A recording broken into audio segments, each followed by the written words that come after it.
Bâti sur un site rocailleux de 40 hectares, le parcours Vita de Ngaoundéré, dont le génie militaire vient d'achever la construction, offre toutes les facilités et commodités nécessaires à la pratique du sport individuel et de masse. Celui de Ngaoundéré est le plus grand, d'abord par sa superficie avec 40 hectares d'occupation de terrain. Le parcours de Ngaoundéré a cette chance d'être un pôle d'excellence en matière de sport.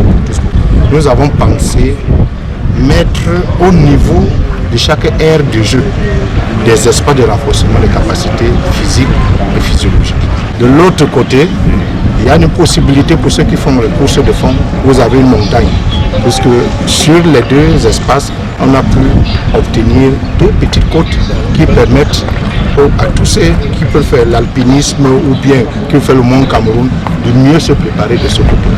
En plus d'une clôture d'environ 3,5 km, l'ouvrage présente une piste gravillonnée de 2000 m², plusieurs bâtiments, dont un poste de police, un bloc administratif, une infirmerie, un coin marchand et un bloc toilette. Il dispose aussi et surtout de plusieurs aires de jeu pour enfants et sports collectifs, de 20 obstacles et ateliers réalisés le long du parcours. Enfin des parkings et autres voiries et réseaux divers. C'est donc un parcours Vita prêt à l'usage que le chef d'état-major des armées vient de visiter. Le général de corps d'armée, René Kodomeka, est séduit par la qualité des travaux réalisés par le génie militaire.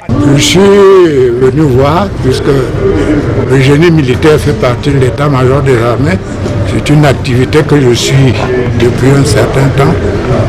Et maintenant que cette infrastructure est réalisée, je suis donc venu voir le résultat du travail que les hommes ont fait ici en Ngaoundéré.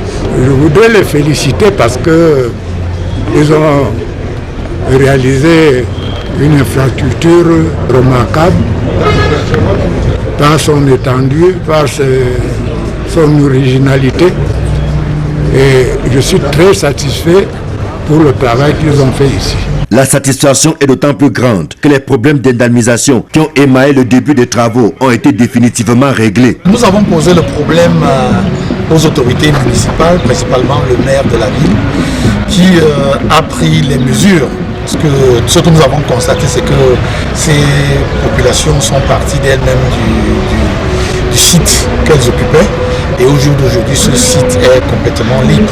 Cette visite d'inspection balise la voie en vue de son inauguration avant sa rétrocession au ministère des Sports et à la mairie de la ville de Ngaoundéré pour exploitation. Nous avons fait ce qu'il fallait, les travaux sont réalisés à 100% et nous n'attendons que le rapport final du général du corps d'armée, chef d'état-major des armées, afin que les dates prévues pour l'inauguration puissent être précises. Après Douala, Yaoundé et Bamenda, le parcours Vita de Ngaoundéré est le 4e projet du genre réalisé par le génie militaire, sur haute instruction du chef de l'État, chef des armées.